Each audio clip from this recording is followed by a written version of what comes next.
"No one will believe me," she sobbed. "The mafia boss promised they'll believe when they kneel." The chandeliers of the Grand Ravenshore Hotel did not just sparkle. They judged, suspended 20 feet above the ballroom floor like constellations of diamond and gilt. They cast a fractured golden light over the city's elite. To Emma Blake, that light felt less like a celebration and more like an interrogation lamp. At 28 years old, Emma had mastered the art of being invisible in plain sight. It was a survival mechanism. By day, she was a paralegal at a mid-tier law firm, buried under discovery documents and aggressive emails, trying to make a dent in the mountain of student loans that claimed her paycheck before she even saw it.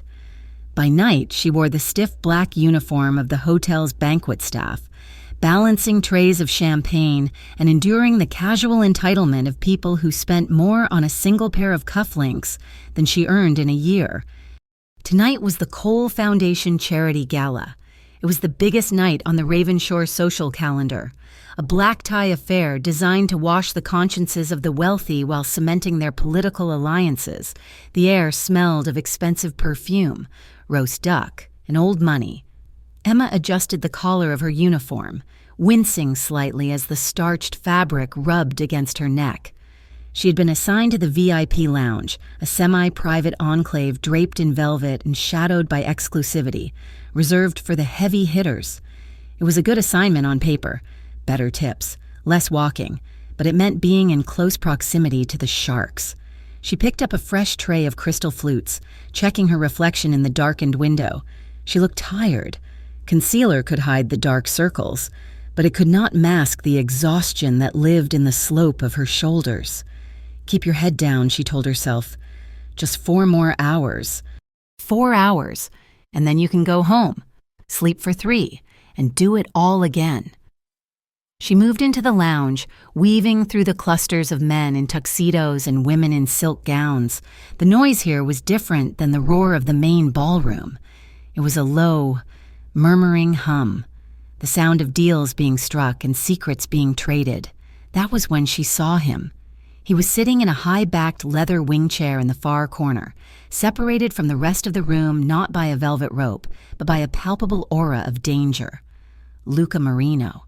Even Emma, who tried to ignore the local gossip columns, knew the name. The rumors painted him as a ghost, a man who controlled the docks, the unions, and half the city council. Though his name never appeared on a single indictment, he was striking in a way that made the breath catch in her throat. He wore a suit cut so sharply it looked like a weapon, charcoal gray and tailored to perfection. His dark hair was swept back, revealing a face that seemed carved from granite, handsome, but with a coldness that warned people away. He held a tumbler of amber liquid, but he wasn't drinking, he was watching. 2 men stood a few feet behind him, their posture relaxed, but their eyes constantly scanning the room. Bodyguards. Emma moved toward a nearby table to clear empty glasses. Feeling the weight of Luca's gaze sweep over the room, it passed over her without pausing, indifferent and icy. To him, she was part of the furniture. She preferred it that way. Well, look who it is.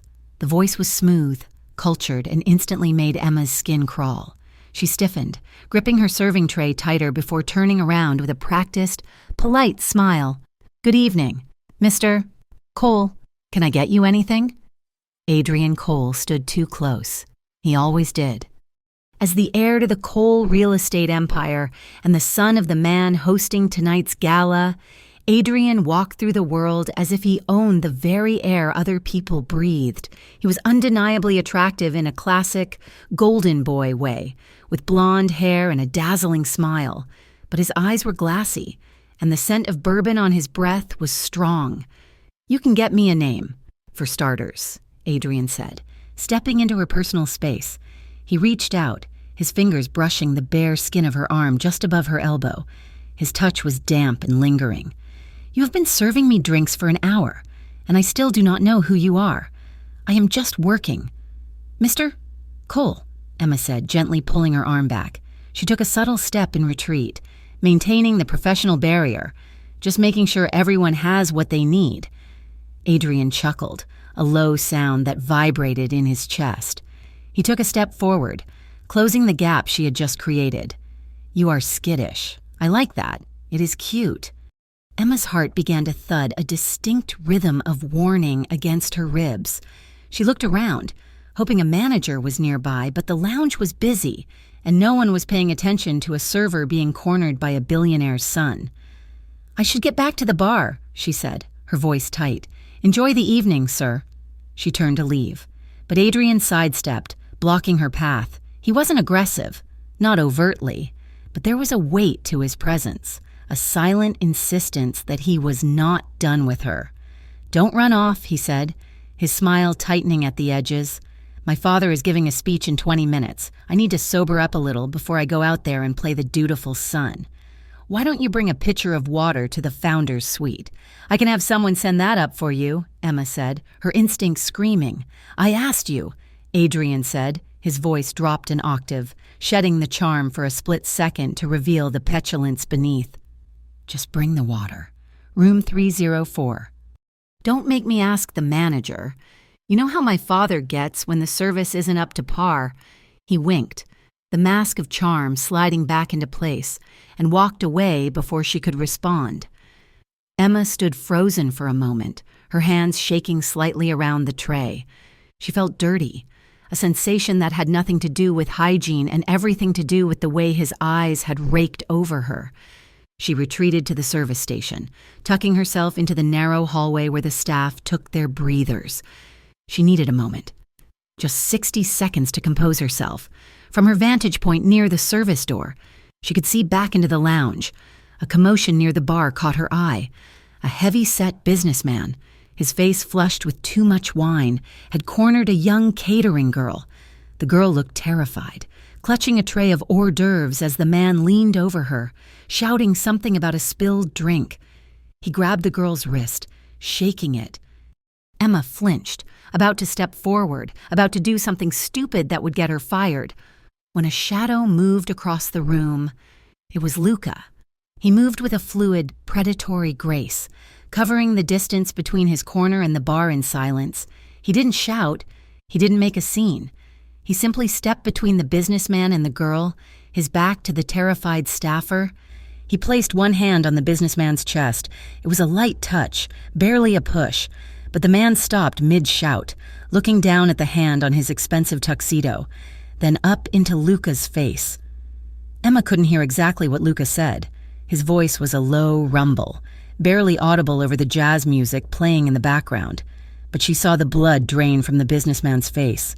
She saw the man's arrogance evaporate, replaced by a sudden, sobering terror. The man stammered an apology, not to Luca, but to the girl, and then practically ran toward the exit. Luca turned to the young caterer.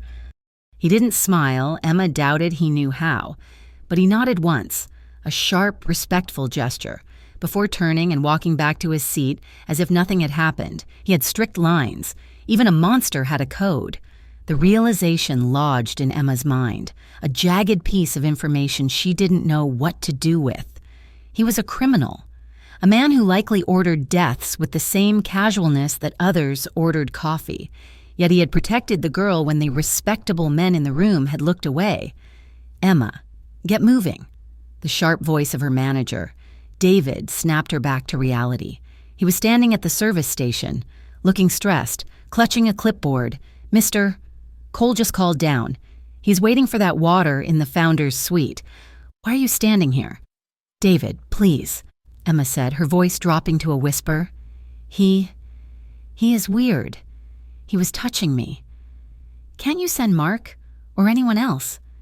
David sighed, running a hand through his thinning hair. He did not look malicious, just tired and cowardly. "Look, Emma, the Coles are the reason we all have jobs tonight. If Adrian wants water from a specific server, he gets it. Just go up there, drop it off, and come right back. Keep him happy.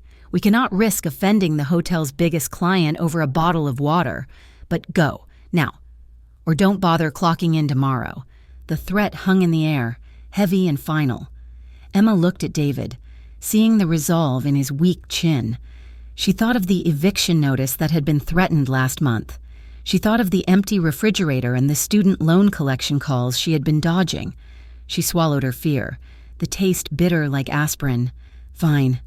She prepared a silver tray with a crystal pitcher of ice water and 2 glasses. The elevator ride to the 3rd floor felt like ascending into a different atmosphere, the air pressure building until her ears popped.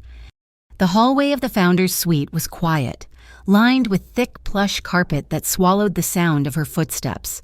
She reached room 304. The door was solid mahogany. She knocked. "Room service?" She called out, hoping her voice sounded steady. "Come in." Adrian's voice came from the other side. "It is unlocked." Emma took a deep breath, pushed the door open, and stepped inside. The suite was massive, a sprawling expanse of luxury with floor-to-ceiling windows overlooking the Raven Shore skyline. The lights were dimmed low. Adrian was standing by the window, his tuxedo jacket discarded on a chair, his tie undone. She walked briskly to the low coffee table, setting the tray down with a clatter she hadn't intended. "Here is the water. Mr. Cole," she said, not looking at him. "Is there anything else?" She turned to leave immediately, her body tense, ready to bolt. Adrian moved faster than she expected. By the time she turned, he was there, between her and the door. He wasn't smiling anymore. His expression was flat, glazed over with entitlement and something darker, hunger. "You are in such a rush," he said. "I have to get back to work," Emma said, stepping to the side to go around him. He mirrored her movement, blocking her again. "You are working right now," he said. "You are taking care of a VIP guest. That is your job, isn't it? To serve?" "Please move," Emma said, her voice hardening. She abandoned politeness. The alarm bells in her head were now a deafening siren. Adrian laughed, a sharp, cruel sound. He reached out and grabbed her upper arm, his fingers digging into the soft flesh. "Don't be a bitch. I just want to have a little fun. You've been looking at me all night. I saw you. I wasn't looking at you," Emma snapped, trying to wrench her arm free. "Let go of me. No." The word was a slap in the face. He yanked her toward him, the smell of bourbon and expensive musk overwhelming her senses. Emma reacted on instinct. She shoved him, hard, her hands slamming against his chest. "Get off!" she screamed. Adrian stumbled back a step, surprise flickering across his face, followed immediately by rage. His jaw tightened. "You do not say no to me!" He snarled. He lunged. Emma tried to run, but the heavy coffee table was behind her. She tripped, catching herself on the edge of the sofa, and before she could regain her balance, he was on her. He grabbed her jaw, his fingers squeezing so hard she felt her teeth grind together, forcing her head up to look at him. His eyes were void of humanity. There was no negotiation in them, only the cold, hard certainty of a man who had never been denied anything in his life. "No," Emma choked out, striking at him, her nails raking across his neck. He didn't even flinch. He used his weight to pin her against the back of the sofa, crushing the air from her lungs. The fabric of her uniform tore with a sickening rip as his hand grasped at her shoulder. "Stop! Please!" Her plea died in the heavy silence of the soundproofed room. The world narrowed down to the pressure of his body, the heat of his breath, and the terrified, erratic beating of her own heart. She fought, she kicked and scratched, a feral animal caught in a steel trap. But he was heavier, stronger and fueled by a twisted rage. The struggle became a blur of motion and pain. And then, the crushing realization that she could not win. The moment her physical strength failed, her mind fractured, detaching from the horror of the present to survive the minutes to come. The scene faded into a gray, suffocating haze. Her screams trapped in her throat, her body going still not out of consent, but out of the primal need to survive the breaking. Time lost its meaning. It could have been 10 minutes or 10 hours later when the door to room 304 opened. Emma stumbled into the hallway. She felt disjointed, as if her limbs belonged to someone else. Her uniform was torn at the shoulder, the fabric hanging loosely, exposing bruised skin. Her hair, usually pulled back in a tight, professional bun, was falling around her face in tangled strands. Her mascara had run, leaving dark, jagged streaks down her pale cheeks. She walked unsteadily, hugging herself. her arms wrapped tight around her torso to hold the shattered pieces of her dignity together. A security guard was standing at the end of the hall, near the elevators. He looked up as she approached. His eyes widened slightly as he took in her appearance, the torn dress, the hollow, 1,000-yard stare, the red marks on her neck. Then, he looked past her. Emma turned her head slowly. Adrian stood in the doorway of the suite. He had fixed his tie. He was straightening his diamond cufflinks, his face composed, smug, untouched. He looked like a man who had just finished a business meeting. He caught the guard's eye and gave a small, dismissive nod. The security guard looked back at Emma. He saw the truth written on her skin. He saw the crime, and then he looked down at his shoes, turning his body slightly away from her, rendering himself blind and deaf to her existence. He wasn't going to help. No one was going to help. A sob clawed its way up Emma's throat, but she swallowed it down, tasting copper. She didn't wait for the elevator. She pushed through the heavy fire exit door and ran. She ran down the concrete stairs, flight after flight, her heels clicking an erratic rhythm that echoed like gunshots in the stairwell. She didn't stop at the lobby. She burst out through the service exit at the back of the hotel, into the loading dock alleyway. The cold night air hit her like a physical blow. It was raining, a light, freezing drizzle that mixed with the sweat and tears on her face. The alley smelled of wet cardboard and exhaust fumes.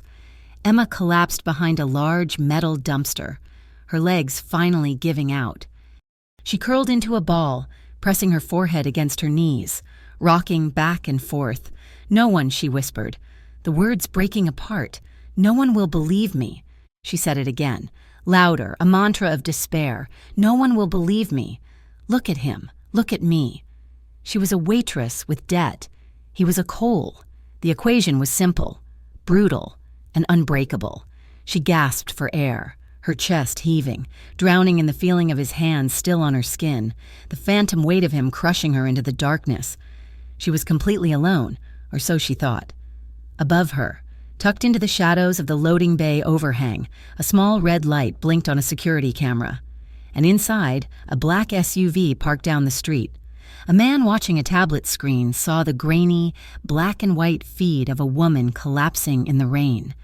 The back door of the hotel opened again, quietly this time. Luca Marino stepped out. He had left the gala early, bored by the pageantry and the hypocrisy.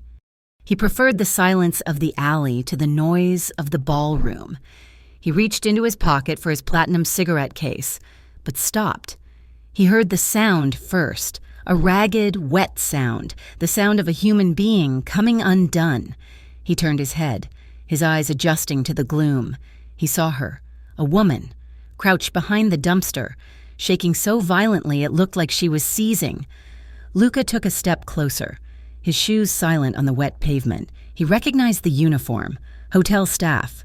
He narrowed his eyes, studying the details that a lesser man would have missed, the torn fabric at her shoulder, the dark bruising already blooming on her upper arm, shaped like fingers, the streaks of mascara that looked like war paint, and the way she was holding herself, protecting her core, hiding from the world.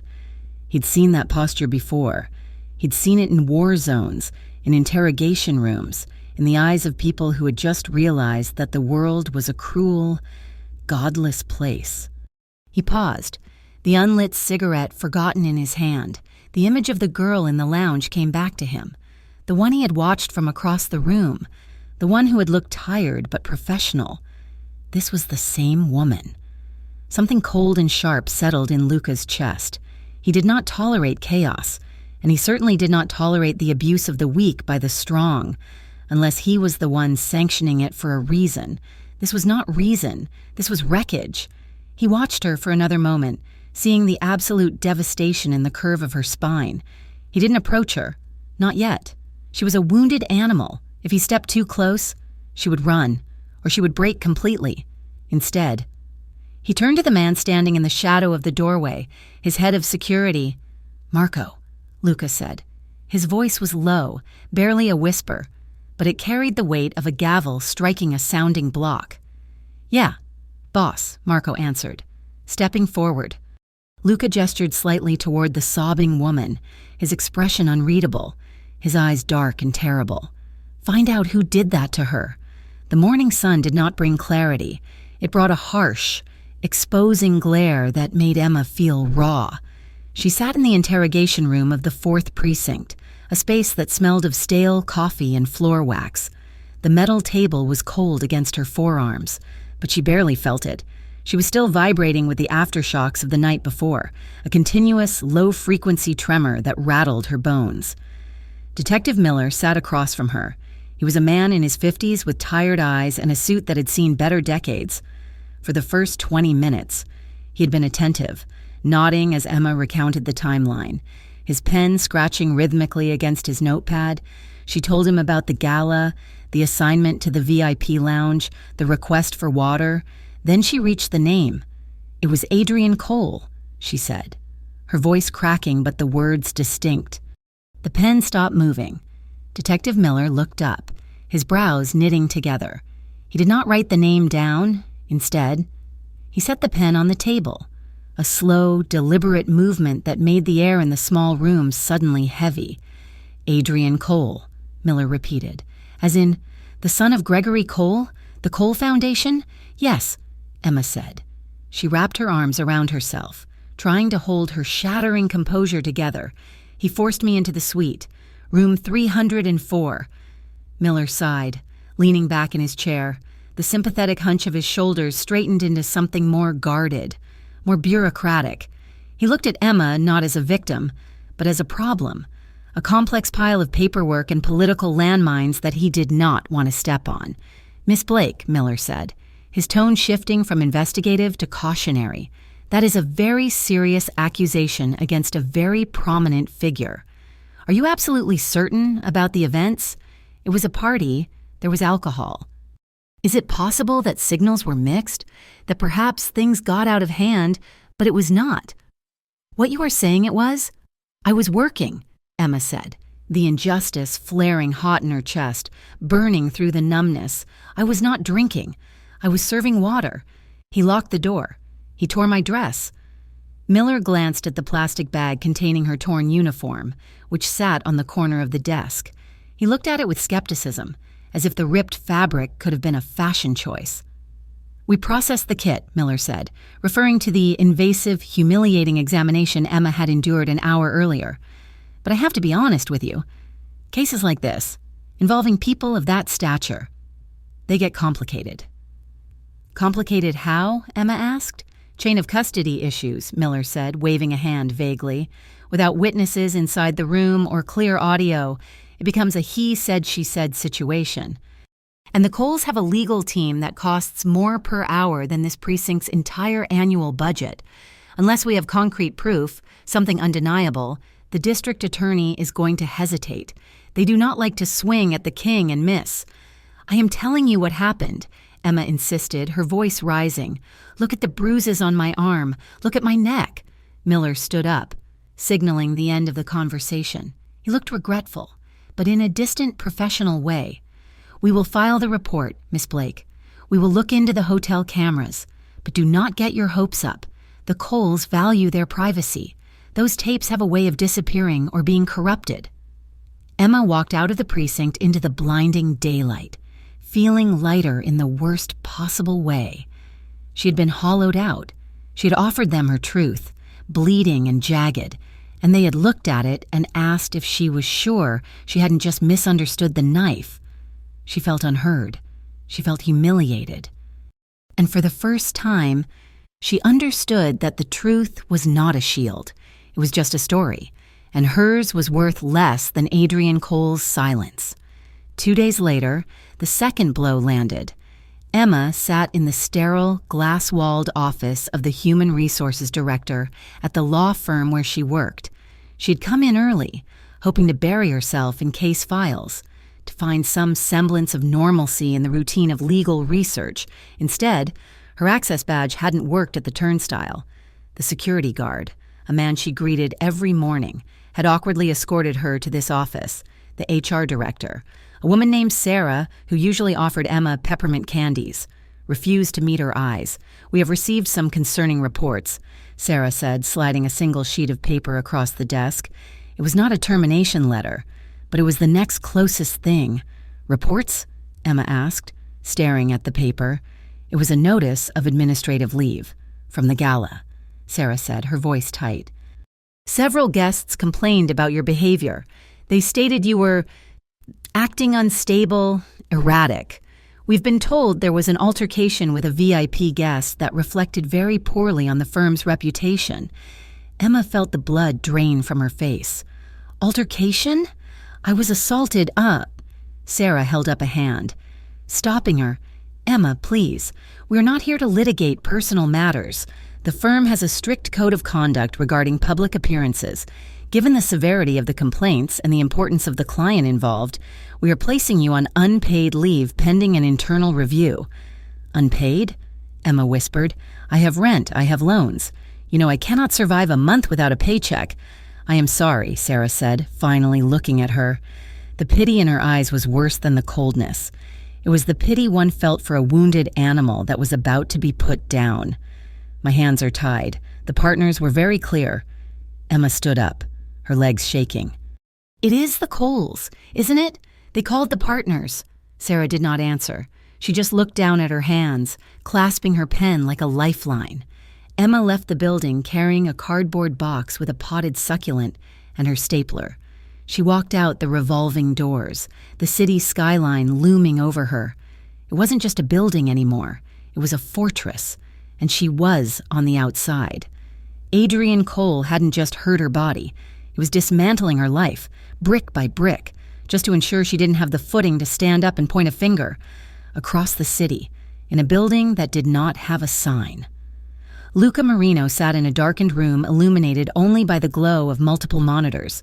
The air was cool, conditioned to protect the servers humming in the racks along the wall. Nico, his lead technician, sat at the controls, his fingers flying over a backlit keyboard. We pulled everything from the hotel's hard drives before their security team could scrub it, Nico said, his voice flat. It took some doing to bypass the encryption on the VIP floor, but we got it. Show me, Luca said. He stood behind Nico's chair, his arms crossed, his face a mask of stone. He had been thinking about the girl in the alleyway for 48 hours. He had not forgotten the look in her eyes, the way she had crumbled. It was rare for Luca to obsess over a stranger, but the injustice of it sat in his gut like a swallowed stone. Nico brought up the feed. The video was grainy, shot from a hallway camera near the elevators. It showed Emma walking toward room 304 carrying a tray. She looked composed, professional. She knocked, she entered. Fast forward, Luca commanded. Nico tapped a key. The timestamp jumped 20 minutes. The door to the suite opened. Emma stumbled out. Luca leaned in closer to the screen. The resolution was high enough to see the details. Her hair was wild. Her dress was hanging off one shoulder. She wasn't just walking, she was fleeing. Her body language screaming trauma. She looked back at the door once, terrified, before running toward the stairwell. Then, the camera caught the doorway again. Adrienne Cole appeared. He looked calm. He adjusted his cufflink. He watched her run. Pause, Luca said. The image froze on Adrienne's face. It was the face of a man who believed he was untouchable. A man who thought the world existed solely for his consumption. Luca knew that face. He had seen it on rival bosses, on corrupt politicians, on men he had buried in the foundations of the very buildings the Coles built. This is leverage, Nico said quietly, reading the room. Gregory Cole has been pushing hard on the waterfront development. He's trying to squeeze the unions out. If we hold this over his son. Luca did not answer immediately. Yes, it was leverage. In his world, everything was a currency. Secrets, lies, violence. This footage was a nuclear weapon in the war for the port project. He could use it to force Gregory Cole to back down, to secure his territory for another decade. But as he looked at the frozen image of Emma, blurring in motion, small and shattered against the grand hallway, he felt a surge of anger that had nothing to do with business. It wasn't just about the port, it was about the principle. The Coles were not just greedy, they were rot, and rot had to be cut out. Find everything, Luca said, his voice low and dangerous. I want to know where she lives. I want to know who her friends are. I want to know what the police did when she went to them. You think she went to the cops? Nico asked. Luca looked at the screen, at the terror in Emma's posture. She has spirit. She went, and I guarantee they spat in her face. The internet was a hive of cruelty, and Emma was the honey. By Friday evening, the story had leaked. A gossip blog known for its vicious, pay-to-play takedowns had run a headline, "Paralegal Partier, the truth about the gala drama." Emma sat on her couch, her phone burning in her hand. She scrolled, unable to stop herself. The article painted a twisted, unrecognizable picture. It claimed unnamed sources saw her drinking on the job, flirting aggressively with Adrian Cole, and then trying to extort him for money when he rejected her advances. It was a lie so bold it left her breathless. Then came the comments. She looks like trouble. Everyone knows the Coles are targets for gold diggers. Nice try. Honey, I heard she got fired from her law firm for being crazy. Who believes a woman like that? Strangers. Hundreds of them. People who did not know her name, her favorite color, or the sound of her laugh were dissecting her character based on a lie, bought and paid for by a billionaire's PR team. Her direct messages were filled with vitriol, names she couldn't repeat, suggestions that she should kill herself, threats that made her skin crawl. She threw the phone across the room. It hit the opposite wall with a dull thud. But the silence that followed was not peaceful. It was heavy with the realization that she was completely surrounded. The system, the workplace, the public. They had all linked arms to form a wall around Adrian Cole, and she was on the outside, screaming into the void. She needed air. She needed to breathe something other than the stagnant atmosphere of her apartment. She grabbed her coat and a folder containing the few documents she had, the police report copy, the medical discharge papers. She didn't know where she was going. Maybe back to the precinct to beg them to look again. Maybe just to walk until her legs gave out. It was late. The streetlights in her neighborhood were yellow and flickering, casting long, jumping shadows on the pavement. Ravenshore was a city of contrasts, and her block was on the wrong side of the divide. She walked with her head down, clutching the folder to her chest like a shield. The streets were mostly empty, but the hair on the back of her neck stood up. The sensation of being watched, which had started at the gala, had never left her. She turned a corner, heading toward the subway station, and stopped. 2 men were blocking the sidewalk. They were not muggers. Muggers were desperate and twitchy. These men were still... They wore long, dark coats that looked expensive, the kind that concealed things. They were big, blocking out the light from the street lamp behind them. Emma Blake? The one on the left asked. His voice was gravel.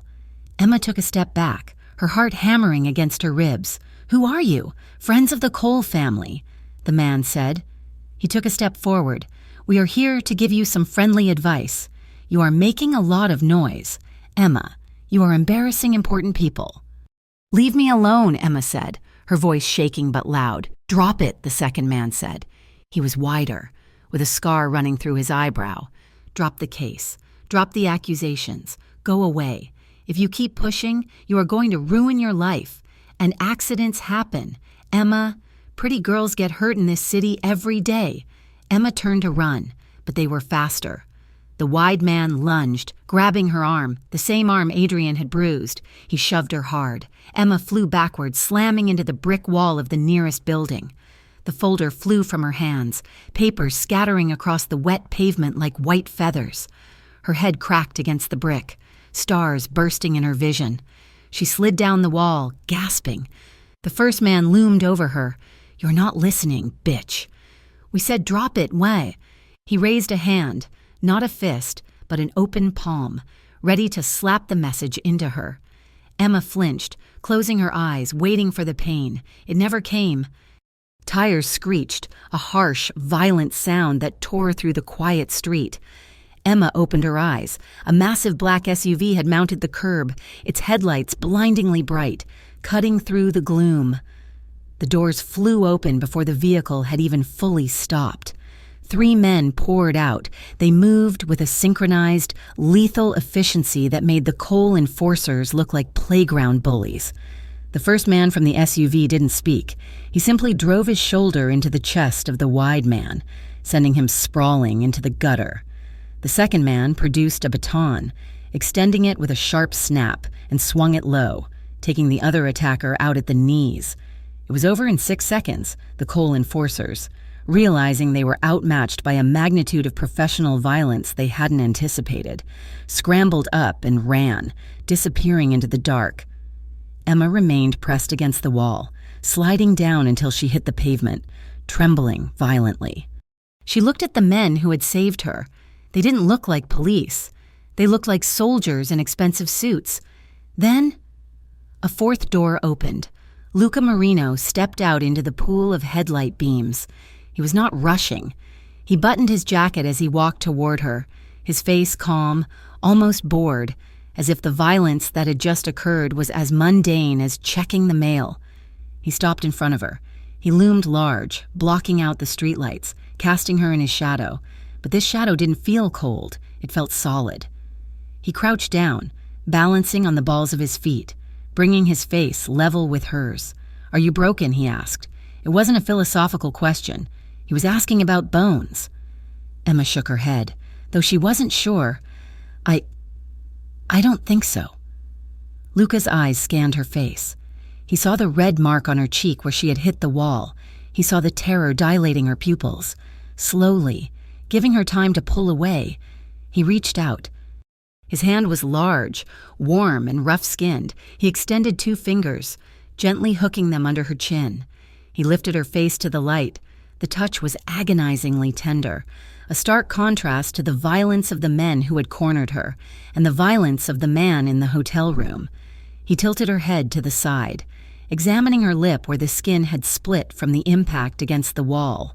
A tiny bead of blood welled there. Luca's thumb brushed near it, not touching the wound, but hovering close. His eyes darkened, shifting from calculation to a simmering, volcanic anger. "Who hurt you first?" he asked. His voice was low, a rumble that vibrated through her. He wasn't asking about the 2 men who had just run away. He was asking about the bruise on her arm, the shadow in her eyes, the reason she was walking alone with legal documents at midnight. Emma looked at him, paralyzed by the intensity of his gaze. She saw a man who was dangerous. Yes. But for the first time in days, she saw a man who was actually seeing her. 20 minutes later, Emma sat in a booth upholstered in red velvet. The sign on the door said Il Corsaro, but the restaurant was closed.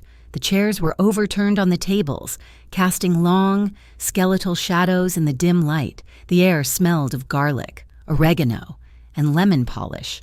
Luca had brought her here. He hadn't given her much of a choice, though he hadn't forced her. He had simply opened the car door and said, "It is not safe for you to go home tonight." And Emma, exhausted and hunted, had believed him. She sat with a glass of water in front of her. Her hands were still shaking, creating ripples on the surface of the liquid. Luca sat opposite her. He had removed his jacket, draping it over the back of the booth. He wore a black dress shirt, the top button undone, sleeves rolled up to reveal forearms that were thick with muscle and mapped with faint, white scars. "Tell me," he said. Emma looked up. "Why? Why do you care?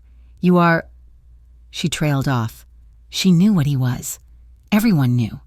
"I'm a man who dislikes bullies," Luca said simply, "and I have an old score to settle with the name Cole. But right now, that does not matter.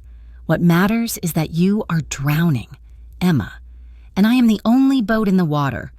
Emma let out a dry, bitter laugh that turned into a sob. "You cannot help me. I went to the police. They laughed at me. I went to my job. They fired me. The internet thinks I am a criminal." She looked him in the eye, her own filling with fresh tears. "No one believes me. Luca, no one." Luca listened in silence. He did not interrupt. He did not offer platitudes. He waited until she had poured it all out. The assault, the police station, the HR meeting, the alleyway.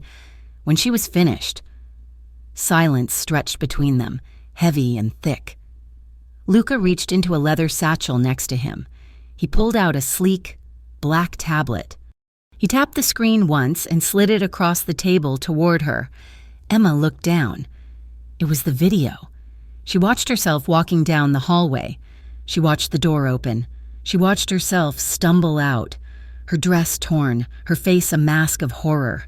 And then she saw Adrian, the smugness, the adjustment of the cufflinks. It was not inside the room, but it was damning. It showed the aftermath. It showed the truth of her terror and his indifference. Emma gasped, her hand flying to her mouth. "You have it. You have the tape." "Partial," Luca corrected, "but enough to start a war." He leaned forward, resting his elbows on the table. His dark eyes locked onto hers, burning with a fierce, terrifying promise. "You say no one believes you," Luca said softly. "You are looking for justice in a system built by men like Gregory Cole to protect men like Adrian Cole. You will never find it there. The law is a spider web. It catches the flies and lets the hawks fly through." He reached across the table, his hand resting near hers, offering an anchor. "But there is another way." Emma looked from the tablet to him. "What way?" Luca's expression did not change, but the temperature in the room seemed to drop. "They will believe when they kneel," he said. The words hung in the air. "Absolute and final." "If you let me help," Luca continued, his voice steady as a heartbeat, "I will burn their world down until the only thing left standing is your truth. But you have to trust me, and you have to be ready to fight dirty." Emma looked at the tablet, then at the scarred hand of the mafia boss. She thought of the police detective's skepticism. She thought of the HR director's pity. She thought of Adrian's laugh in the hotel room. She took a breath, the air trembling in her lungs. "Okay," she whispered. Luca nodded once. It was a pact sealed in the quiet of a closed restaurant, a promise of violence and vindication that would shake the city to its foundations.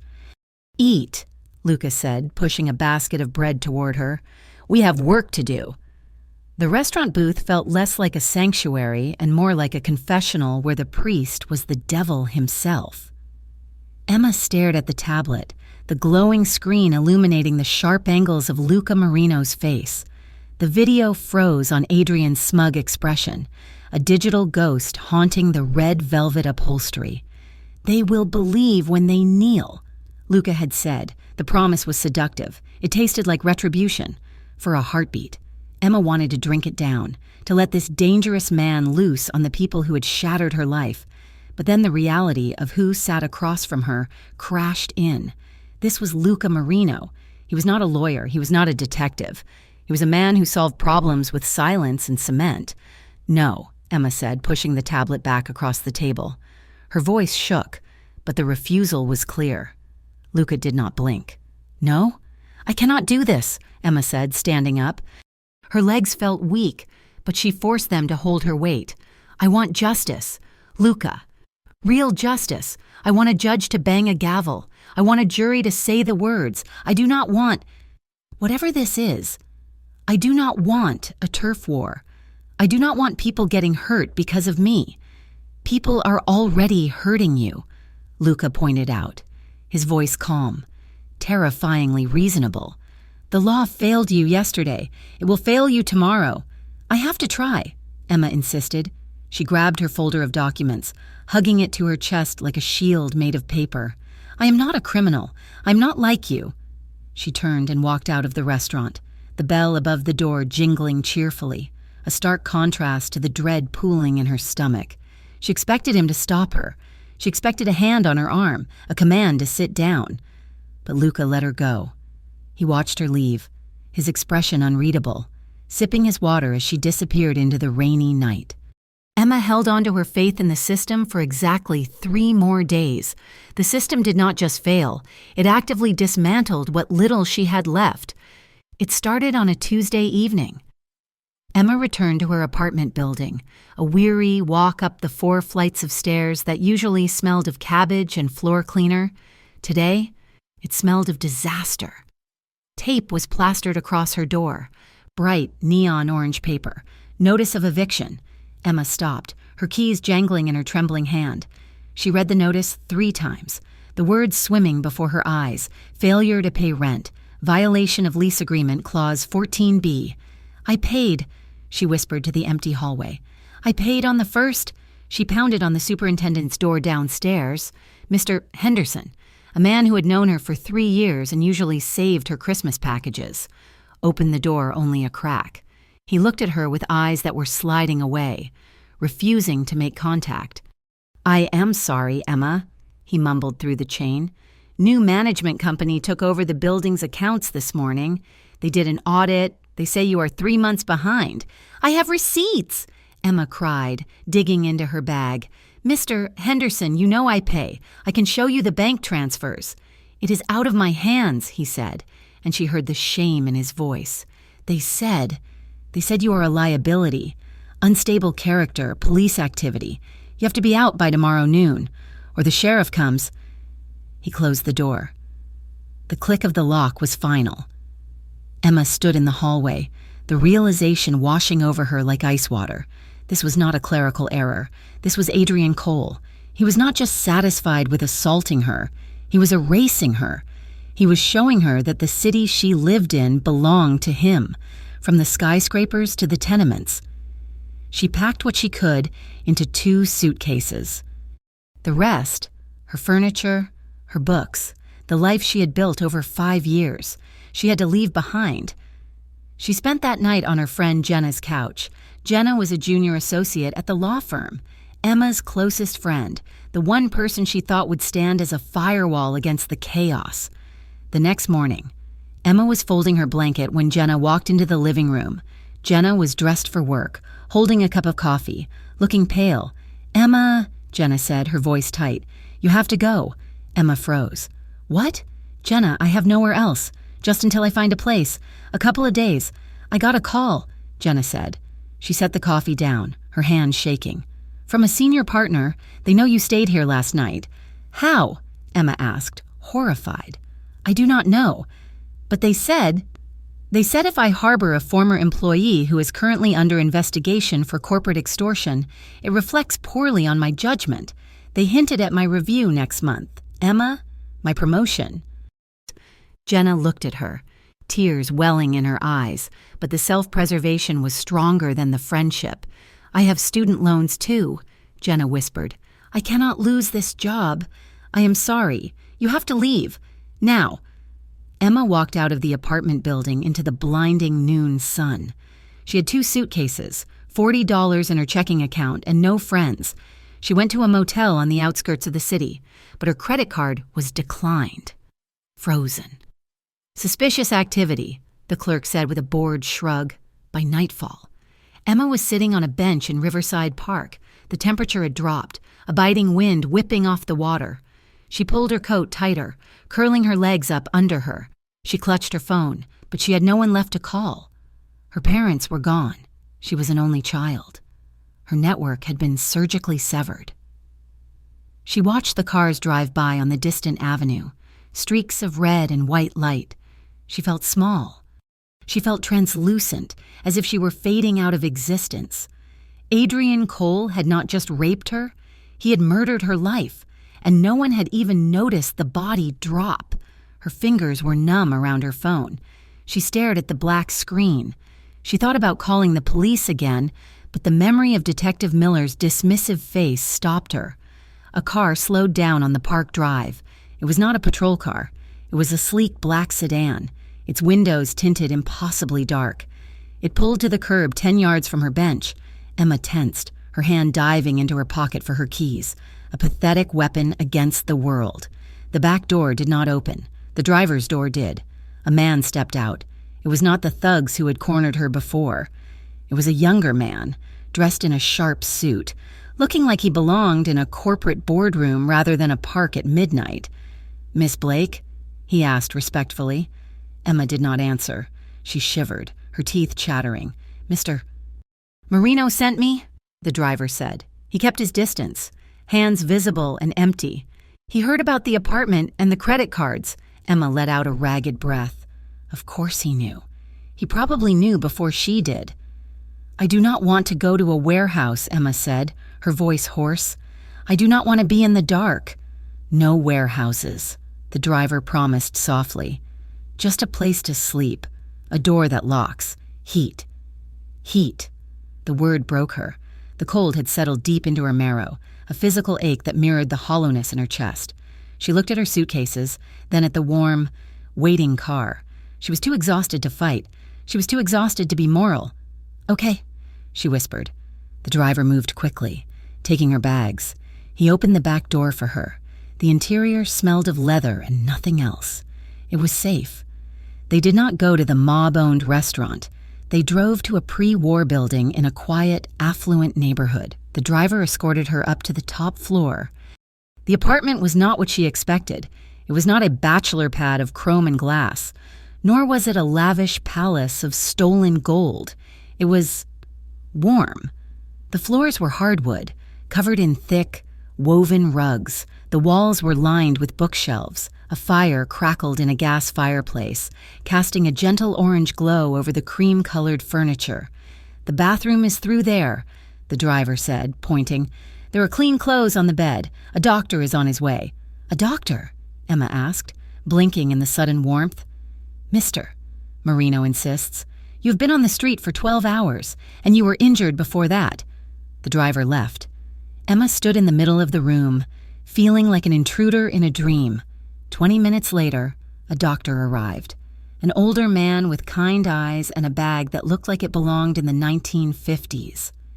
He checked her blood pressure, examined the lingering bruises on her arm and the cut on her lip, and prescribed an antibiotic for a minor infection in the scratch on her shoulder. He asked no questions about how she got them. He treated her with a dignity that made her want to weep. When the doctor left, the apartment fell silent. Emma realized she was thirsty. She walked tentatively toward where she assumed the kitchen was. She pushed open the swinging door and stopped. Luca was there. He was leaning against the marble countertop, staring out the window at the city lights. He wore black trousers and a white dress shirt, unbuttoned at the collar. He was smoking a cigarette, the smoke curling lazily toward the extractor fan, and he looked different here, less like a statue, more like a man. He heard her enter. He didn't jump. He simply turned. Saw her standing there in the oversized gray sweatpants and hoodie the driver had left for her, and immediately reached for the ashtray.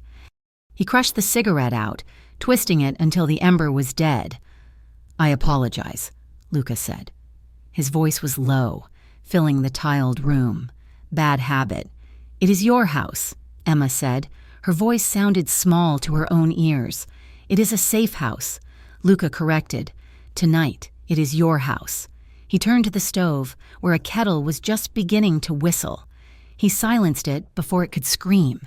He poured hot water into 2 ceramic mugs, his movements deliberate and unhurried. He moved with an economy of motion that was mesmerizing to watch. Nothing was wasted. He slid a mug across the island counter toward her. "Chamomile," he said. "It helps with the shock." Emma walked forward and wrapped her hands around the mug. The heat seeped into her frozen fingers. She looked at the steam rising from the tea, and suddenly, the dam broke. It wasn't a sob. It was a shudder that started in her feet and rattled her teeth. "I feel so stupid," she whispered. Luca watched her, his own mug untouched. "Why?" "I walked into that room," Emma said, the words spilling out, acidic and burning. "He asked for water, and I went in. I should have known. I should have seen it in his eyes. The other girls knew. They stayed away from him. But I walked right in like a lamb." She squeezed her eyes shut, tears leaking out hot and fast. "I feel dirty. Luca, I scrubbed my skin in the shower until it burned, but I still feel him. I feel ruined. I lost my apartment. I lost my job. I lost my best friend. And I am standing in a mafia boss's kitchen wearing stolen clothes because I was too weak to stop a rich boy from taking what he wanted." She dropped her head, her shoulders heaving. The shame was a physical weight crushing her. She heard footsteps, slow, measured. Luca stopped in front of her.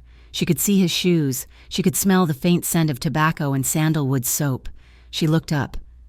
Luca was looking down at her, and his expression shattered her defense mechanisms.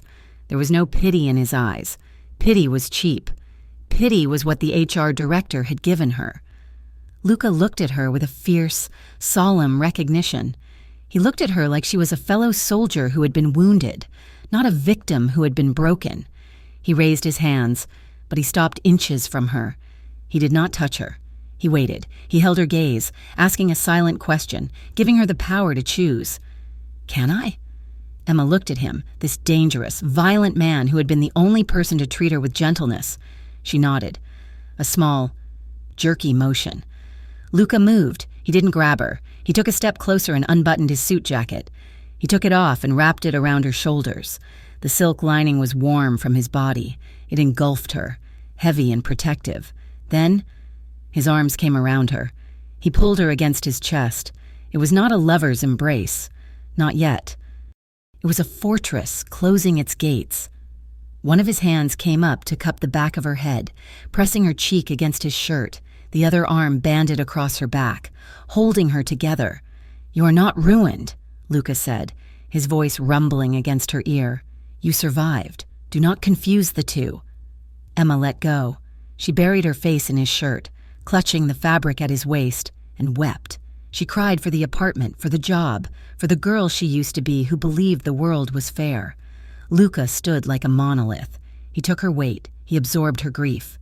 The kitchen was quiet except for her ragged breathing. The proximity was intense. Emma became acutely aware of the steady, powerful thud of his heart against her cheek.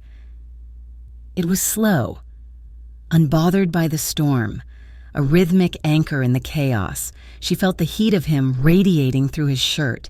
She felt the calloused roughness of his hand as he began to rub her back. Slow, concentric circles, over and over, a hypnotizing motion. It wasn't sexual. It was grounding. He was tethering her back to the earth. "I have him," Luca murmured into her hair. "I have the footage. I have the leverage. But I need you to tell me what you want. Do you want to hide? I can hide you. You can disappear to Italy. Start over. No one will find you." He pulled back slightly, just enough to look into her eyes. His hands stayed on her arms, warm and heavy. "Or," he said, "we can make them pay." Emma sniffled, wiping her face with the sleeve of the oversized hoodie. The warmth of his jacket was still around her. The smell of him was in her lungs. She didn't feel like a victim anymore. She felt angry. "I want them to pay," she said. Luca nodded, a grim satisfaction settling in his eyes. "Good." He stepped back, giving her space again, retrieving her tea. "We have a plan. My tech specialist, Nico, is digging. We are not just going to release the video. That is too easy for them to spin. We are going to dig up the bodies, metaphorically speaking. We are going to find the other women. We are going to find the payoffs Gregory Cole made to cover up Adrian's mess." "And then?" Emma asked. "And then," Luca said, "we leak it, not to the police, to the world. We choose the moment. We wait until they are standing tall, and then we cut the legs out from under them." Emma gripped the mug. It sounded terrifying. It sounded like war. "Luca," she said. "Yes? I have one condition." Luca raised an eyebrow. "Name it." "You cannot kill him," Emma said firmly. "I want him to lose everything. I want him to go to jail. I want him to feel what it is like to be powerless. But if you kill him, then he just disappears. And I become the reason a man is dead. I cannot live with that." Luca studied her for a long moment. He looked like he wanted to argue, like the violence in him was demanding a blood price. But he looked at her shaking hands, her red-rimmed eyes, and he inclined his head. "I will not kill him," Luca promised, "but I will make him wish he were dead. He will face what he did, every second of it." It was 3 a.m. when Emma gave up on sleep. The bed in the guest room was softer than clouds, but her mind was racing. She wandered out into the living room. Stepping softly on the plush rugs, the only light came from the city glow outside the panoramic window. Luca was sitting in a leather armchair, staring out at the skyline. He had taken his jacket back, but he hadn't put it on.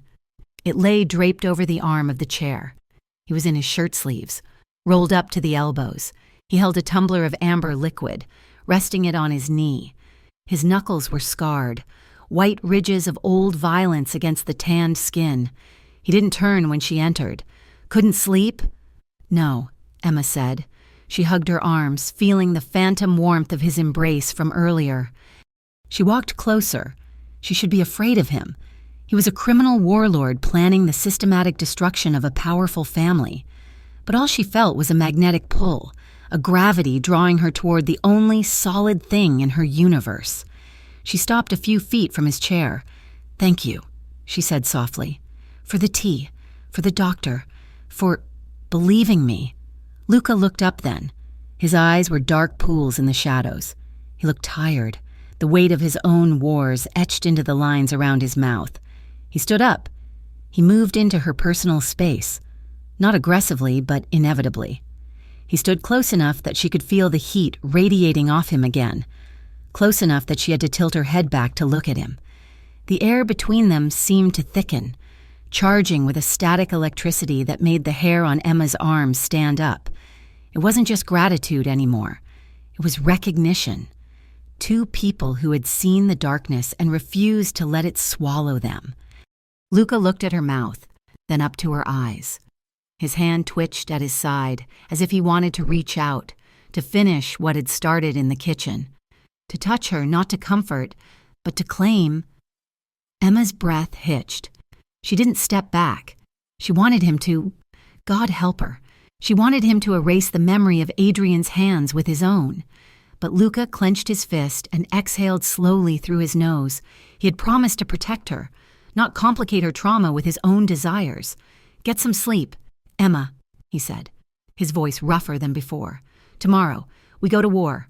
The tension hung in the air, unresolved and heavy, vibrating like a plucked cello string. "Good night, Luca," Emma whispered. She turned and retreated to her room, leaving him standing in the dark, watching the city he was about to burn down for her. The penthouse was quiet. It was a silence that Emma Blake had never experienced in her life. Her old apartment in the crumbling walk-up had been a symphony of leaking pipes, arguing neighbors, and the constant dull roar of city traffic. Here, 40 floors above the streets of Ravenshore, the world was muted by triple-paned glass and heavy insulation. She stood in the center of the guest bedroom, which was larger than her entire previous apartment. The bed was draped in linens that felt like water against her skin. The bathroom had a soaking tub deep enough to drown in. It was a fortress of luxury, a sanctuary built by money and power. And yet, Emma felt like an intruder. She ran her hand over the polished mahogany dresser. Guilt sat heavy in her stomach, an indigestible stone. She was safe here, protected by men with earpieces and guns. While her life outside had been incinerated, she thought of Jenna, who might lose her promotion just for knowing her. She thought of her landlord, scrubbing her name off the mailbox. She felt like a ghost haunting a palace, consuming resources she had not earned, hiding behind a man whose very existence was a crime. Emma shook her head, forcing the thoughts away. Wallowing would not help. Action would. She left the room and walked down the long, art-lined corridor toward the living area. The penthouse was modern, stark and masculine, filled with dark leather and steel, but it was buzzing with activity. In the corner of the massive living room, Luca's tech specialist, Nico, had set up a command center. Monitors were stacked in a semicircle, cables snaking across the Persian rug like black vines. "Morning," Emma said, clutching her coffee mug. Nico did not look up. His fingers were flying across a backlit keyboard. "Morning. Grab a chair. We're making progress on the audio reconstruction." Emma pulled a chair close to the monitors. On the screen was a waveform, jagged and messy. It was the audio stripped from the hotel hallway camera, the one that had captured her fleeing room 304. "The quality is garbage," Nico admitted, tapping the screen. "The hotel uses cheap microphones that pick up more elevator hum than human speech. But I have been running filters all night. I isolated the frequency of the door opening and the ambient noise of the hallway." "Can you hear him?" Emma asked, her voice tight. "Listen," Nico said. He pressed a key. Through the speakers came a wash of static, a high-pitched whine, and then, faint but distinct, a voice, playing the victim. It was Adrian. The sound of his voice, even distorted and tinny, made Emma's skin crawl. She gripped the armrests of her chair, her knuckles turning white. We need more, Nico said, frustration evident in his tone. We have the video of you leaving.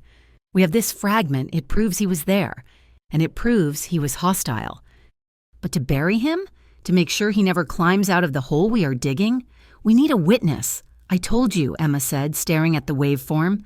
The security guard saw me. He saw Adrian standing in the doorway. He looked right at me. We tracked him, Nico said. He glanced at a notepad. Name is Gary Wilson. He called in sick the day after the gala and has not been back to work since. His bank account shows a deposit of $10,000 made in cash yesterday. Payoff, Emma whispered. It is standard operating procedure for the Coles, a deep voice said from behind them. Emma turned. Luca was standing there. He had just come from the gym he had installed in the second bedroom. He wore a gray t-shirt that clung to his chest and sweatpants, a towel draped over his neck. He looked less like a kingpin and more like a fighter between rounds. They buy silence before the police even start asking questions, Luca said, walking over to look at the monitors. 10,000 is cheap. It means the guard is scared. If he took the money, he will never testify, Emma said, feeling the hope deflate in her chest. He might, Luca said, if he realizes that the Coles treat loose ends like liabilities. But we cannot rely on him. We need you, Emma. If this goes public, you are the primary witness. You have to be ready to speak, to say the words out loud to a camera, to a judge, to the world. I am ready, Emma said. Show me, Luca challenged gently. He pulled a chair around so he was facing her, his knees inches from hers. Nico politely put on noise-canceling headphones and turned back to his screens, giving them a bubble of privacy. Tell me what happened, Luca said. Pretend I am the press. Pretend I am the defense attorney who wants to tear you apart. Emma took a breath. I went to the room to deliver water. Louder, Luca commanded. Look at me. Do not look at the floor. If you look down, they will say you are lying. Emma lifted her chin. I went to the room. Adrian Cole was there. He blocked the door, and then he grabbed me. Emma's heart began to hammer against her ribs. The room seemed to shrink. She wasn't in the penthouse anymore. She was back in the suite, smelling the bourbon, feeling the crushing weight of him. He put his hands on me, Emma said, her voice trembling. I told him no. I tried to push him away. Suddenly, the image in her mind shifted. She saw the flashbulbs of cameras. She saw the comments section on the internet scrolling endlessly. Liar, whore, gold digger. She saw her parents' faces, dead and gone, looking down in shame.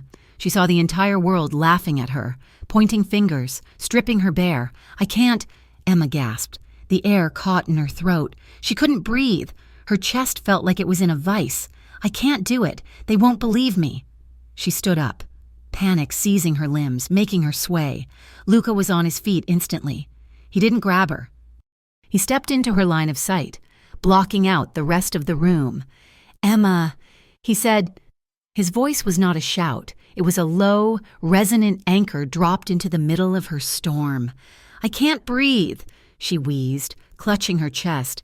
Yes, you can, Luca said. He reached out and took her hands. His palms were warm and rough. He held her fingers firmly, not squeezing, but grounding her. Look at me, he ordered. Just me. Ignore the room. Ignore the cameras in your head. Just look at my eyes. Emma forced her eyes to lock onto his. They were dark, steady, and devoid of judgment. They were the only stable thing in a spinning universe. Breathe in, Luca said. 1, 2, 3. Hold it. Emma drew in a ragged breath, her lungs burning. Now out, slow, push it all the way out. She exhaled, a shuddering sound. Again. Luca said, his thumbs moving over the backs of her hands. In, with me. He breathed with her, exaggerating the motion of his chest so she could mimic it. They stood there for a long minute, just breathing.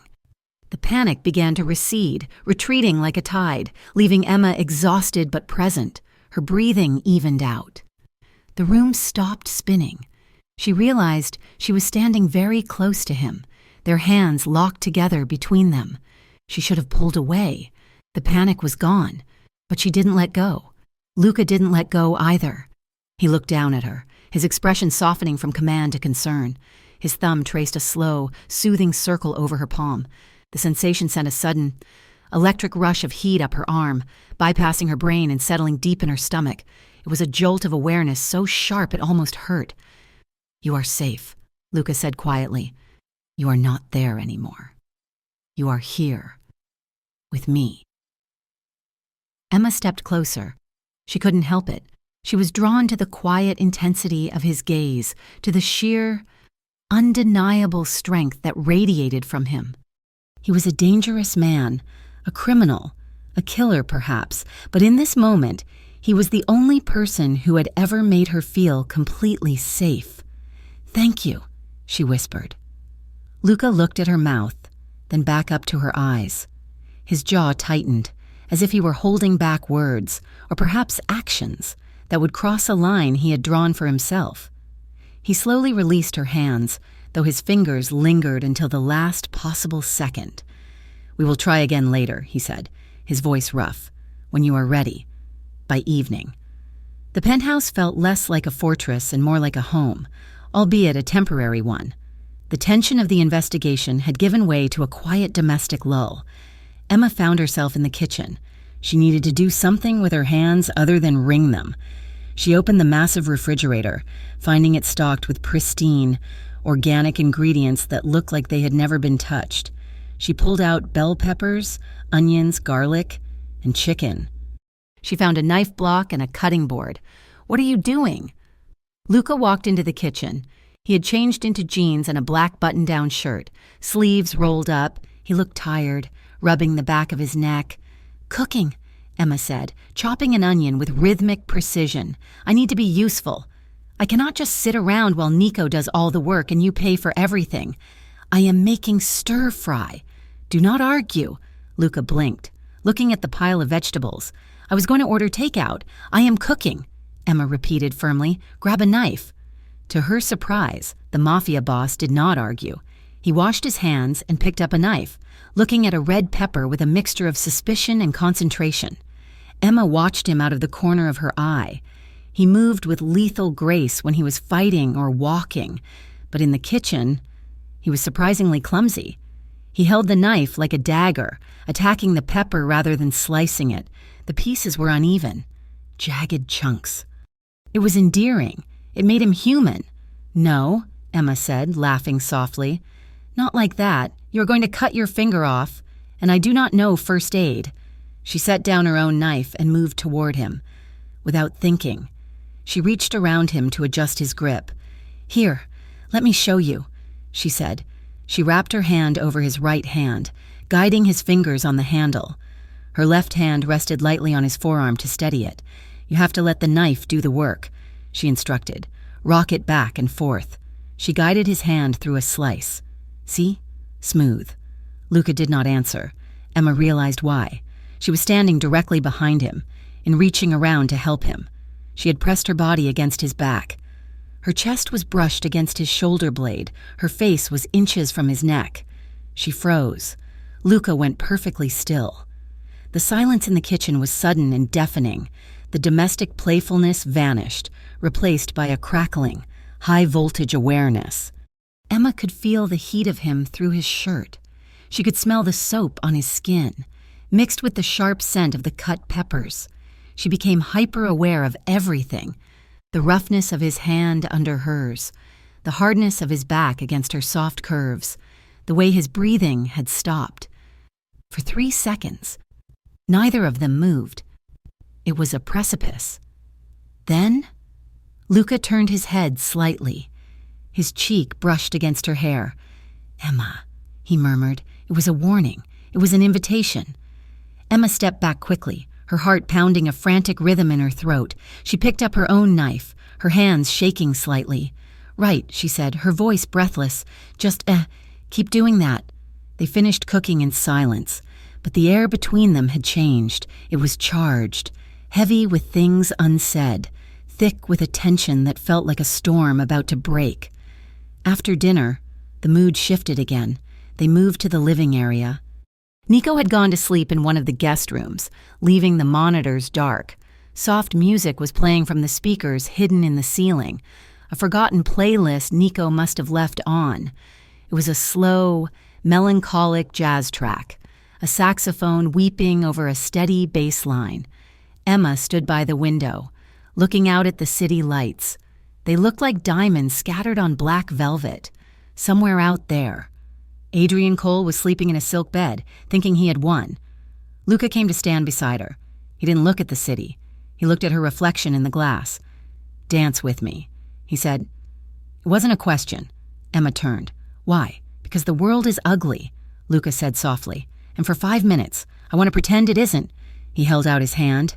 Emma looked at it. She knew she should say no.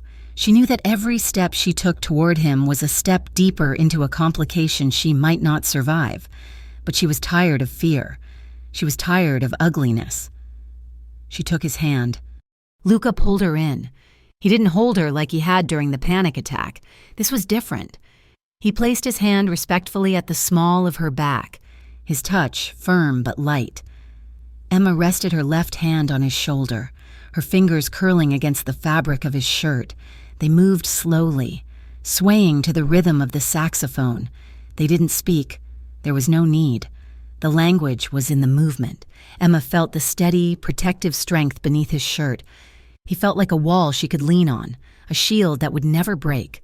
She rested her forehead against his jaw. His skin was warm, rough with 5 o'clock shadow. She closed her eyes, inhaling the scent of him. Luca's hand on her back moved slightly, his fingers spreading out, pulling her a fraction of an inch closer. She felt his chin rest on the top of her head. For a brief, stolen moment, the rest of the world ceased to exist. There were no cameras, no lawyers, no threats, just the music and the man holding her. Emma lifted her head. Luca was looking down at her. His eyes were half closed, dark with an emotion that terrified and thrilled her. He looked at her lips. Emma's breath hitched. She went up on her toes. Luca leaned down. His hand slid up her back to cradle her neck. They were an inch apart. She could feel his breath on her lips. The door to the hallway slammed open. "Boss!" Emma and Luca sprang apart as if a grenade had detonated between them. Nico burst into the room, his hair wild, a tablet in his hand. He looked pale. "Nico," Luca growled, his voice dropping to a dangerous register. "You better have a reason for barging in here." "I do," Nico said, breathless. "You need to see this. Now." Luca snatched the tablet. Emma moved to his side, her heart plummeting from the high of the almost kiss to the pit of her stomach. "What is it?" she asked. "The smear campaign," Nico said grimly. "It just escalated. It is not just gossip blogs anymore. Look at the photos." Emma looked at the screen. It was a photo of her. She was wearing the gala uniform, but she was smiling, laughing actually, with a glass of champagne in her hand, leaning against Adrian Cole's chest. His arm was around her waist. They looked like lovers. "That is not real," Emma cried. "I never drank. I never smiled at him." There were more. A photo of her getting into a luxury car that looked like Adrian's. A photo of her in what looked like a hotel room, looking disheveled but happy. Deepfakes, Nico said. High quality. They used AI to graft your face onto someone else's body. They just dropped these on every major social media platform. The narrative is that you were his paid escort for the night, and you are crying rape because he stopped payment. Emma felt the room tilt. The photos looked so real. If she didn't know the truth, she would have believed them. But then, a cold thought struck her, a thought sharp as a razor. She looked at the metadata timestamp Nico had pulled up on the side of the screen. The source of the leak. It traced back to a server she recognized, not the Coles. She looked at Luca. He was staring at the tablet, his face a mask of stone. He didn't look surprised. He looked angry. Yes, but not surprised. You knew. Emma whispered. Luca looked up, his eyes narrowing. What? You knew this was coming, she said, her voice rising. You have been monitoring their chatter. You told me you had eyes on everything. Did you know they were making these? Luca hesitated, a fraction of a second, but it was enough. I saw chatter about a digital counteroffensive, Luca admitted. I did not know they would be this high quality, but you let it happen. Emma accused. She stepped back from him. the warmth of the dance turning to ice in her veins. You let them release this. Why? So you could swoop in and save me. Or because the more they attack me, the worse they look when we finally drop the truth. Emma, listen to me, Lucas said, reaching for her. Don't touch me, she shouted, slapping his hand away. You are using me. I am just a weapon to you, aren't I? A pawn to hurt Gregory Cole. You saw a girl in an alley and you didn't see a person. You saw a strategic asset. Luca went still. He didn't deny it. He couldn't. In the beginning, yes, Lucas said. His voice flat and honest. When I found you, I saw leverage. I saw a way to break a man I have hated for 10 years. Emma let out a choked sound of betrayal. But that changed, Lucas said intensely, stepping forward. That changed the moment you sat in my kitchen and cried. It changed tonight. Well, Emma, I am not using you. I am trying to destroy them for you. I don't believe you, Emma said. Tears streamed down her face, hot and fast. You are just like them. It is all leverage. It is all power. And I am just the collateral damage. She turned and ran to the guest room. Emma, Luca called after her. She didn't stop. She threw her few belongings into her bag. She didn't care about the clothes. She didn't care about the safety. She couldn't breathe in this penthouse anymore. It was filled with lies. She stormed back out, carrying her bag. Luca was standing in the hallway, blocking her path. Move, Emma said. You cannot go out there. Luca said, His voice was desperate. The photos are everywhere. The paparazzi will be hunting you. The Coles will be watching. I would rather take my chances with them than stay one more second with a liar. She spat. She pushed past him. Luca grabbed her arm gently, but firmly. Emma, please let me go. She looked at him with such raw hurt that Luca flinched.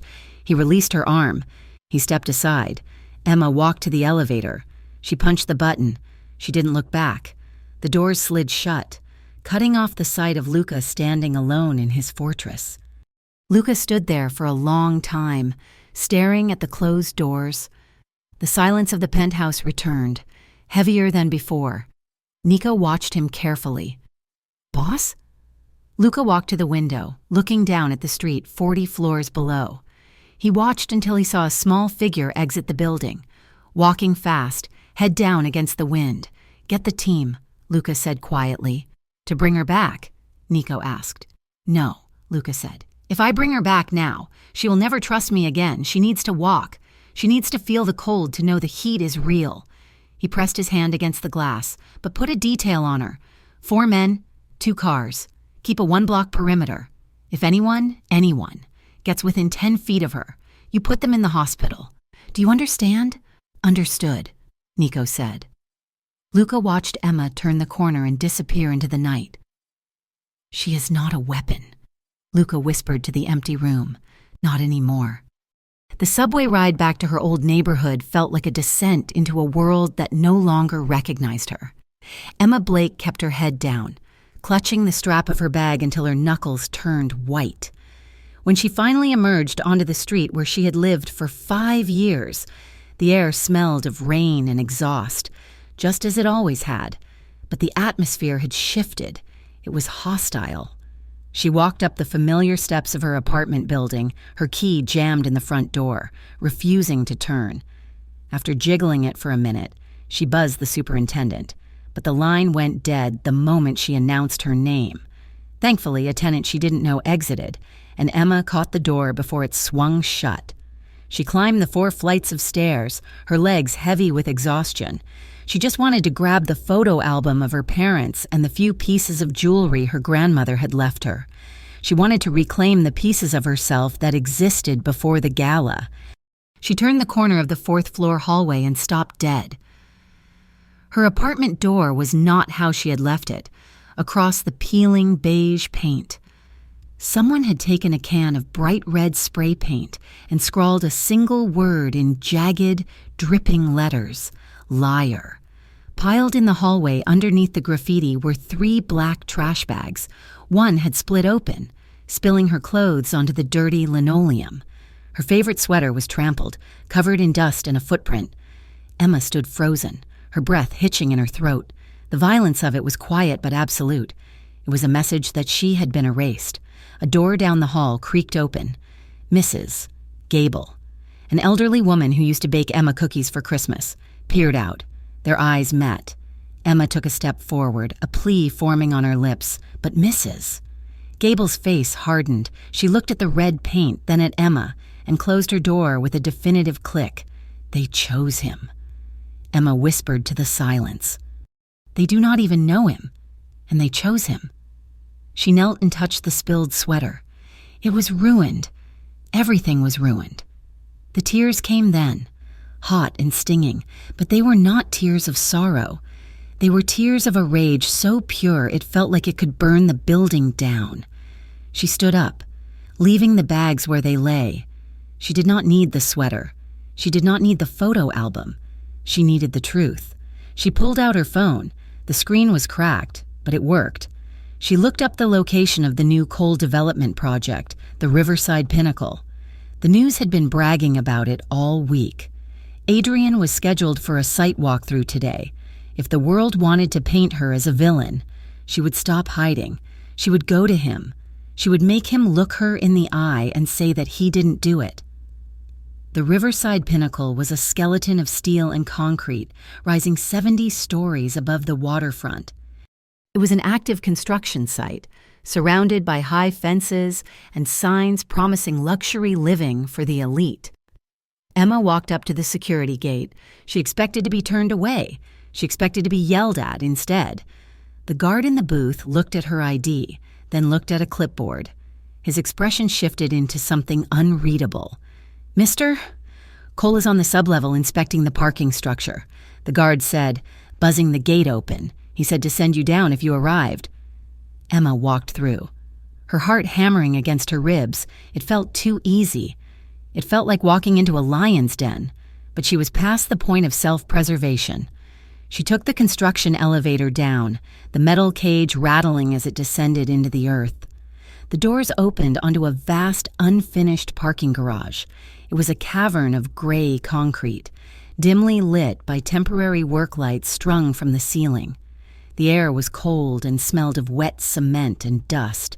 There was no construction crew. There was only silence, amplified by the echo of dripping water. Emma stepped out. "Adrian?" she called out. Her voice bounced off the pillars. A car door slammed in the distance. From the shadows of a concrete ramp, 3 figures emerged. Adrian Cole walked in the center. He wore a pristine navy suit that looked jarringly out of place in the grim setting. Flanking him were 2 men, not security guards, but the same men who had cornered her on the street days ago, the enforcers. "You actually came," Adrian said, his voice smooth and amused. "I won the bet. I told my father you were stupid enough to try for a face-to-face. I want you to tell the truth," Emma said, her voice shaking but loud. "I want you to admit what you did." Adrian laughed, the sound sharp and echoing. "Admit it? To who? To the concrete. There is no one here. Emma. Just you and the consequences of your own bad decisions." He stopped 10 feet away from her. The 2 men spread out, flanking her, cutting off her path back to the elevator.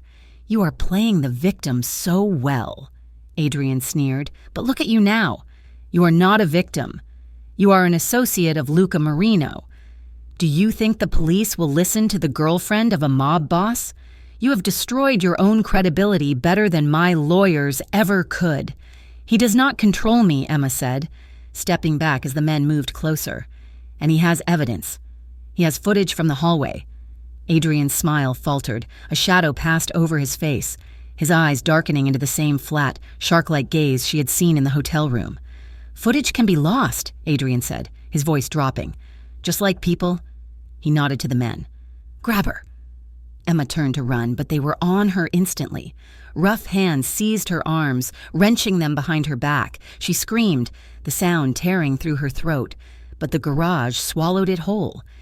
One of the men kicked the back of her knees, and she crashed down onto the cold, gritty concrete. Adrian stepped closer, looming over her. He crouched down, careful not to let the dust touch his trousers. "You are going to disappear, Emma," he said softly, "and the story will be that you ran away out of shame, that you couldn't handle the guilt of lying about a Cole." He reached out, grabbing her jaw just as he had in the hotel room, forcing her to look at him. Or, you can sign a statement today, right now, saying you made it all up for money. Those are your choices. Silence or death. Emma spat in his face. Adrian recoiled, wiping his cheek with a look of pure disgust. He stood up, his face twisting into violence. Finish it, he ordered the men. The man holding Emma's left arm shifted his grip. Raising a heavy fist, Emma squeezed her eyes shut, bracing for the darkness. It never came. A thunderous crash echoed through the garage as a heavy metal door on the far side of the level was kicked off its hinges. Adrian spun around. Luca Marino did not walk in. He stormed in like a natural disaster. He was flanked by 4 of his men, but Luca was the first one through the breach. He held a handgun at his side, his face a mask of concentrated, lethal fury. "Emma!" Luca roared, his voice filling the cavern. Adrian's enforcers froze, caught between their target and the sudden arrival of a superior force. "Let her go," Luca commanded, raising his weapon. Adrian panicked. He scrambled backward, putting a concrete pillar between himself and Luca. "Kill him!" Adrian shrieked. The garage erupted into chaos. Adrian's men reached for their waistbands, but they were slow, hired muscle used to intimidating defenseless women, not fighting a war. Luca fired twice. The shots were deafening in the enclosed space. He didn't aim to kill, he aimed to dismantle. One bullet sparked off the concrete near the enforcer's feet, sending stone shrapnel flying. The second struck the man holding Emma in the shoulder. The grip on Emma loosened. She scrambled away on her hands and knees, crawling behind a stack of drywall sheets. Luca moved forward. Fluid and terrifying, he holstered his gun and engaged the second enforcer hand to hand. It was brutal and efficient. There was the sickening sound of a fist connecting with a jaw, the thud of a body being slammed into a pillar. It wasn't the cinematic fighting of movies. It was the messy, desperate violence of survival. Luca threw the man to the ground and didn't stop to check on him. He vaulted over a pile of debris, his eyes scanning the shadows. "Emma, where are you? I am here," she cried out. Luca reached her. He grabbed her arm, pulling her up from the floor. He shoved her behind him, interposing his body between her and the rest of the garage. "Are you hit?" he demanded, scanning her frantically. "No," Emma gasped, clinging to the back of his leather jacket. "Just bruised." Luca's men had secured the perimeter. The 2 enforcers were on the ground, groaning, but the space where Adrian had been standing was empty. He ran. One of Luca's men called out, pointing to a service stairwell door that was swinging shut. Luca took a step to follow, his hand tightening on his weapon, his eyes burning with the need to finish it. But then he felt Emma's hands shaking against his back. He heard the ragged, terrified hitch in her breathing. He stopped. He looked at the door where Adrian had fled. Then he looked back at Emma. She was pale, covered in concrete dust, her eyes wide with shock. If he left her now to chase vengeance, he would lose her forever. "Let him run," Luca said, his voice rough. "We're leaving. Now." They did not go back to the penthouse. It was too exposed, and Emma had made it clear she felt trapped there. Instead, the convoy of SUVs took them to a safe house on the outskirts of the city, a reinforced basement level of an old industrial bakery that Luca's family owned. It was stark, lined with brick and smelling faintly of yeast and old iron, but it was impenetrable. Luca led Emma into a small room furnished with a simple cot and a table. He closed the heavy steel door, locking out the world, locking out his men, locking out the noise. Emma stood in the center of the room. The adrenaline was fading, leaving behind a cold, hollow trembling. She wrapped her arms around herself, but she couldn't stop shaking. She kept seeing the concrete floor rushing up to meet her. She kept feeling the phantom grip of hands on her arms. Luca stood by the door, watching her. He had taken off his jacket. His shirt was torn at the sleeve, and there was a smear of blood, not his, on his collar. He looked like he wanted to come to her, but he stayed rooted, respecting the distance she had demanded earlier that day. "You are safe," Luca said quietly. "No one gets in here." Emma looked at him.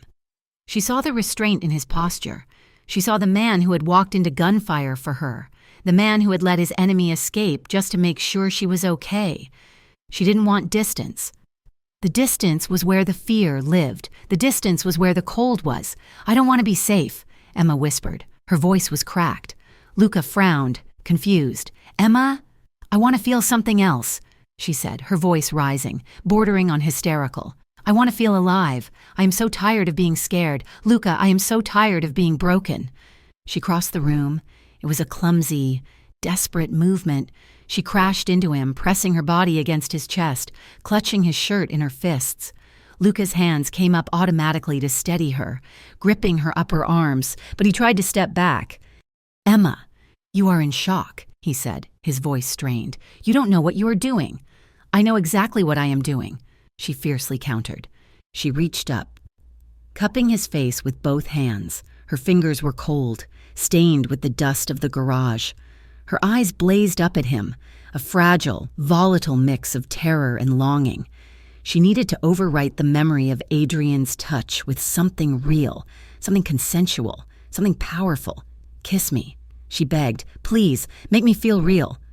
Luca looked down at her. He saw the desperation, but he also saw the clarity. He saw a woman reclaiming her own body from the narrative of victimhood. His resistance shattered. He let out a low groan, a sound of surrendered control. His hands slid from her arms to cradle her face, his thumbs brushing away the tears that streaked the dust on her cheeks. Luca lowered his head and kissed her. It wasn't gentle. It couldn't be. It was fierce and aching, a collision of two people who had just walked out of the dark. His mouth was hot and demanding, tasting of danger and relief. Emma gasped, opening to him, welcoming the intrusion because this time she had asked for it. This time, it was hers. She knotted her fingers into his hair, pulling him closer, anchoring him to her. Luca's hands moved. He slid them down her neck, over her shoulders, tracing the line of her spine through her clothes. He pulled her flush against him. Emma could feel the hard wall of his chest, the rapid, thunderous beat of his heart mirroring her own. They stumbled back until Emma hit the wall, and Luca pressed against her, shielding her even here. His forehead rested against hers, their breath mingling in sharp, ragged gasps. He slowed down. He forced himself to slow down. His hands stopped their frantic searching and settled on her waist, heavy and warm. He kissed her jaw, her temple, the corner of her mouth. He was mapping her, reminding her that her body belonged to her, that his touch was a question, not a command. Emma trembled in his arms, but the cold was gone. The numbness was gone. She felt every inch of her skin, every nerve ending, firing. She felt alive. Luca pulled back just enough to look her in the eyes. His pupils were blown wide, his expression raw and unguarded. I have you, he murmured, his voice rough with emotion. I have you. Emma, I swear to you, I will make them see. I will make the whole world see what was done to you. Not who you stood beside, but who you are. Emma leaned her head back against the brick wall, trying to catch her breath. She felt grounded. She felt solid. She looked at Luca, this man who had become her protector, her partner, and now her anchor. I have something, she whispered. Luca brushed a stray hair from her forehead. What do you mean? Emma reached into the pocket of her jeans. Her hand was shaking, but she managed to pull out her phone. The screen was cracked in a spiderweb pattern from when she had been thrown to the ground, but the red light on the screen was still pulsing. I hit record, she said, in the garage. When I saw him coming, Luca went still. He looked at the phone, then back at her. He said it, Emma said, her voice gaining strength. He admitted it. He said he handled me. He said no one would believe me over his name. She pressed the stop button and hit play. The audio was messy. It was filled with the echo of the garage and the rustle of fabric, but through the static, Adrian's voice cut through, arrogant and undeniable. You are playing the victim. Footage can be lost. Silence or death. It was a confession. It was a threat. It was the sound of a man who believed he was a god, caught on a recording that would turn him into a convict. Luca listened to the end. When the recording stopped, the silence in the safe room was heavy, but it was no longer fearful. It was pregnant with victory. He looked at Emma with a mixture of awe and savage satisfaction. "Nico," Luca yelled toward the door, not breaking eye contact with Emma. "Get in here." The heavy steel door opened. Nico stepped in, looking worried, but he stopped when he saw the phone in Luca's hand. "What is it?" Nico asked.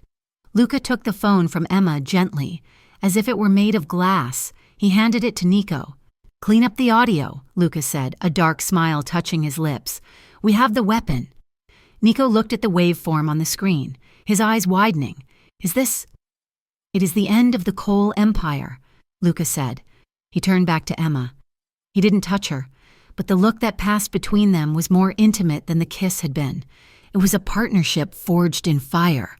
"They will believe," Luca said softly, "because now we are going to force them to listen." Emma took a deep breath. She looked at her dirty hands, then at the man standing before her. She wasn't the paralegal who served drinks anymore. She was the woman who had walked into a trap and walked out with the truth. "Do it," Emma said. "Burn them down." The plan Luca laid out on the mahogany table of the safe house was not a legal strategy. It was an act of war. "We are not going to leak this to a blog," Luca said, his voice steady and cold. "We are not going to mail a USB drive to the police commissioner and hope he is not on the payroll. We are going to burn them down in front of the entire city." He pointed to a date on the calendar. Saturday night, the Ravenshore Civic Gala. It was the event of the season, a fundraiser televised live on the local networks, attended by every politician, judge, and wealthy donor in the state. The Coles were the guests of honor. They were scheduled to announce the groundbreaking of the Riverside Pinnacle, the very project where Adrian had tried to have Emma killed. "It is too dangerous," Emma said. Looking at the schematic of the ballroom, "There will be hundreds of people. Security will be everywhere." "Exactly," Luca said. "Cameras will be everywhere. They cannot bury what happens on live television. They cannot intimidate 1 million viewers." Emma felt a chill slide down her spine. The idea of walking onto a stage, of standing in front of the people who had called her a liar and a gold digger, terrified her more than the dark parking garage had. But then she thought of the red paint on her door. She thought of Adrian's laugh. "I will do it," she said. The next 3 days were a blur of high-tension preparation. Emma barely slept. She spent her nights pacing the floor of the safe room, rehearsing the statement she would give. She whispered the words to the mirror, trying to keep her voice from shaking, trying to turn her trauma into a weapon. Luca was always there. He did not sleep either. He spent his time with Nico and his crew, drilling security protocols, mapping exit routes, and bribing venue staff to look the other way when his men entered the building. But whenever Emma faltered, whenever she stopped pacing and put her head in her hands, she would feel his gaze. He would watch her from the doorway, his jaw tight with worry. He never told her to stop. He never told her it was too much. He simply stood guard, a silent promise that if the world tried to crush her, it would have to go through him first. On the night of the gala, the air in the city was crisp and clear. Emma stood in the entryway of the safe house. She was not wearing a uniform this time. She wore a dress Luca had procured for her, a deep midnight blue silk that draped elegantly over her frame. It was simple, devoid of sequins or flash. It was serious. It made her look not like a prop, but like a woman who had come to settle a debt. Luca walked over to her. He was dressed in a tuxedo, the holster beneath his jacket invisible but palpable. He stopped in front of her, his eyes scanning her face, looking for cracks in her armor. "You do not have to do this," he said quietly. "We can find another way. We can disappear." "No," Emma said. "I am done disappearing." Luca nodded slowly. He reached out and adjusted the collar of the trench coat she wore over her dress. His fingers brushed the skin of her throat, lingering there for a heartbeat. His touch was warm, a stark contrast to the cold metal of the gun he carried. "I will be in the crowd," he murmured, his thumb grazing her pulse. "I will be watching everyone who looks at you.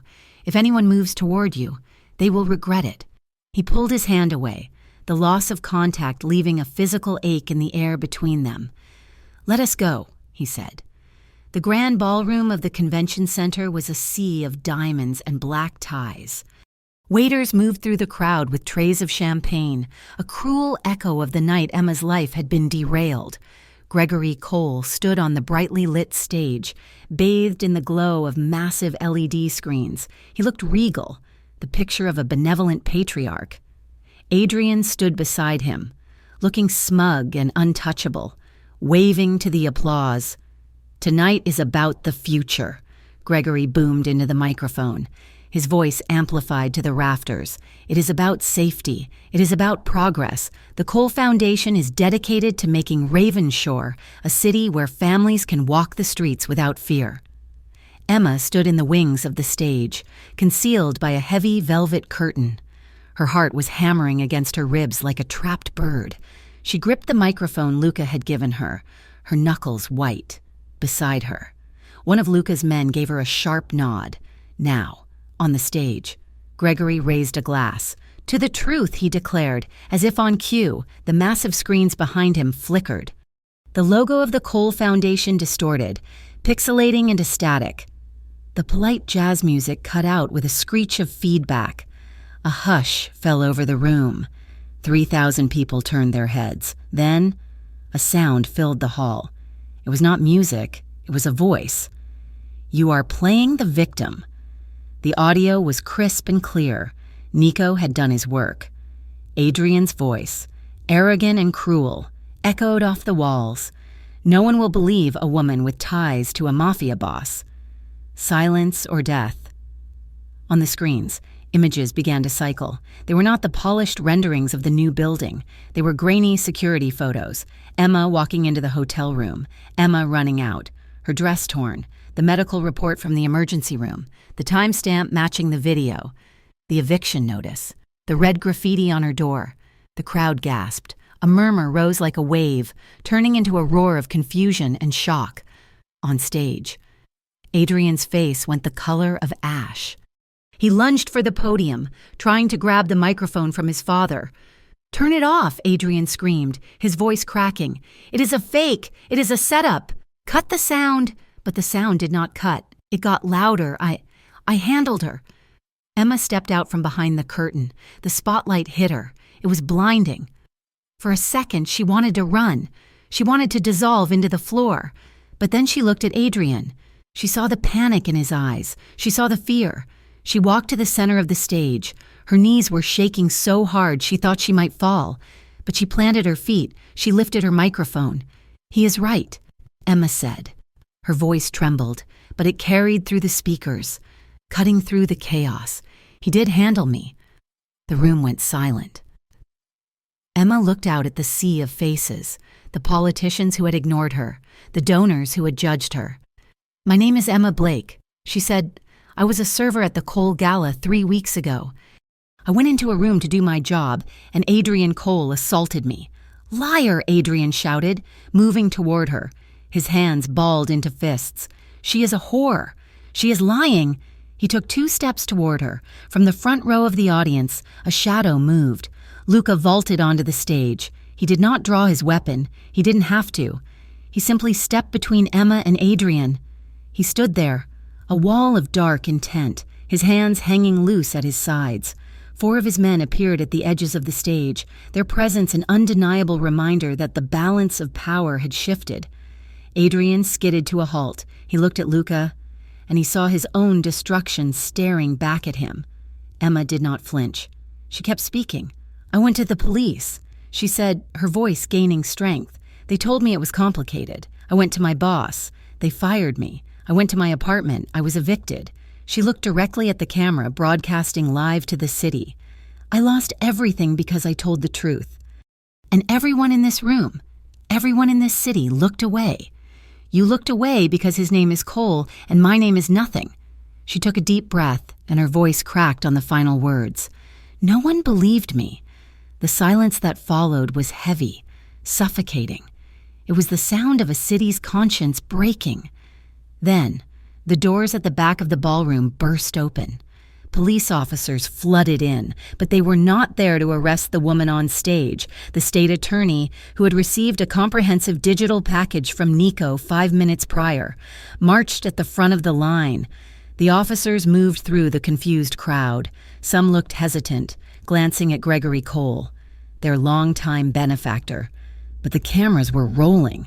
The evidence was on the giant screens. The audio of the confession was still playing on a loop in the background. There was nowhere to hide.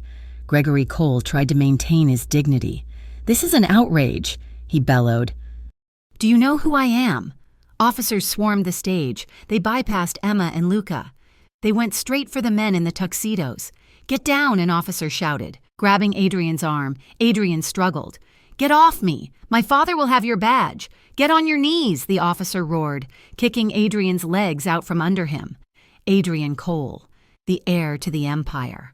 The man who had laughed in the concrete garage, hit the floor. He landed on his knees, his expensive trousers staining on the carpet. Beside him, Gregory Cole was forced down, his arms wrenched behind his back, the handcuffs clicking with a sound that seemed to echo louder than the speakers. Emma stood there, clutching the microphone. She watched them. The phrase echoed in her mind, "They will believe when they kneel." She looked at Adrian's face.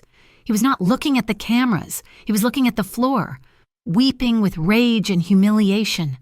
Emma looked out at the crowd. She saw the faces of the elite. The disgust had shifted. It was no longer directed at her. They were looking at the Coles with horror. They were looking at Emma with shock. And then, slowly, with recognition. She lowered the microphone. She didn't need to say anything else. Luca turned to her.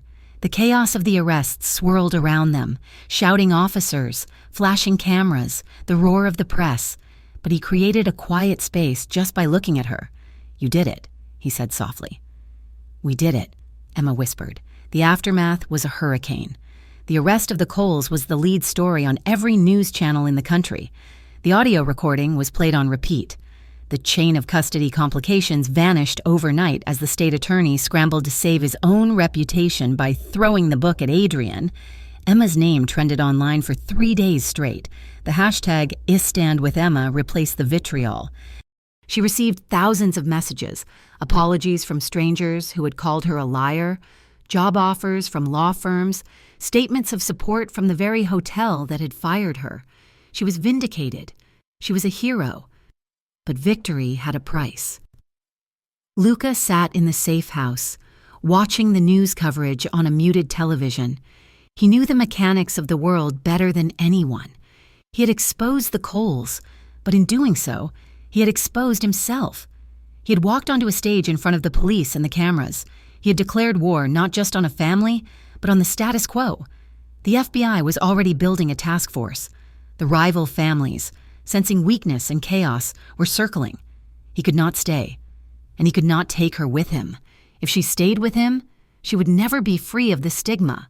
She would always be the mob boss's girl, not the survivor who spoke truth to power. He made a call. 2 hours later, he sat across from a federal prosecutor in an unmarked car. "I am leaving," Luca said, "and I am giving you the network." The prosecutor looked skeptical. "You are turning yourself in?" "No," Luca said. "I am disappearing, but I am giving you the ledgers, the unions, the Port Authority bribes, the names of the judges on the payroll. You get all of it. You get to be the man who cleaned up Ravenshore." "And in exchange?" the prosecutor asked. "Emma Blake is off limits." Luca said, "No charges for accessory, no harassment, and you drop the warrant for my immediate arrest so I can leave the country tonight." The prosecutor weighed the options, a career-making bust versus one man slipping away. "Done." The prosecutor said. The rooftop overlooked the entire city. The wind was cold, whipping Emma's hair across her face. She stood by the ledge, looking at the lights of Ravenshore. It looked peaceful from up here. She heard the heavy steel door open. She turned. Luca walked toward her. He was wearing a long black coat, the collar turned up against the wind. He carried a small duffel bag. Emma felt her heart stop. She knew what the bag meant. "You are leaving," she said. "I have to," Luca said. He stopped a few feet away. "The police are coming." "Emma." The sharks are in the water. I bought you peace, but the price is my absence." "No," Emma said, rushing to him. She grabbed the lapels of his coat, clinging to him. "We can fight them. You have money. You have lawyers. This is not a fight we can win in a courtroom," Luca said gently. He covered her hands with his. "And I will not drag you into a life on the run. You just got your life back. You need to live it. I don't want it without you." Emma cried, tears spilling over. "I don't care about the reputation. I care about you. You are the only one who saw me." Luca let go of his bag. It dropped to the gravel roof with a thud. He reached for her. He pulled her against him with a desperation that mirrored her own. One of his hands splayed wide at the small of her back, pressing her into him. The other cradled the back of her head, his fingers tangling in her hair. He kissed her. It was a slow, deliberate kiss. It was not the frantic collision of the safe room. It was a goodbye. He was memorizing the taste of her, the feel of her breath, the curve of her lips. He kissed her until the world narrowed down to the two of them, suspended above the city they had conquered together. When he pulled back, his forehead rested against hers. His eyes were dark and shining. "You are not the woman no one believes anymore," he whispered fiercely. "You are the woman who made powerful men kneel. Never forget that. Please." Emma sobbed. "I have to go," Luca said. He kissed her forehead once. A benediction. He pulled away. It took every ounce of his strength to let her go. He picked up his bag. He looked at her one last time, etching her image into his mind to sustain him in the exile to come. Then he turned and walked through the door into the darkness. 6 months later. The spring air was warm. Emma walked down the steps of the Ravenshore courthouse. She wore a sharp gray suit. She had just finished filing a motion for her new job. She was now the lead paralegal at a firm dedicated to victims' rights. She walked with her head high. People recognized her. Some nodded respectfully. Others looked away. She didn't care. She knew who she was. She stopped at her mailbox on the way home. Amidst the bills and flyers, there was an envelope. It had no return address. The stamp was from a country she had to squint to read. Emma's heart leaped. She tore it open right there on the sidewalk. Inside was a single sheet of paper. The handwriting was bold and familiar. "The shadows are long here, but I watch the news. I see you standing in the light. Build your life, Emma. Make it strong, because one day the heat will die down, and when I return, I want to stand beside you in the light, not pull you into the darkness. Wait for me." Emma pressed the letter to her chest, right over her heart. She closed her eyes and smiled.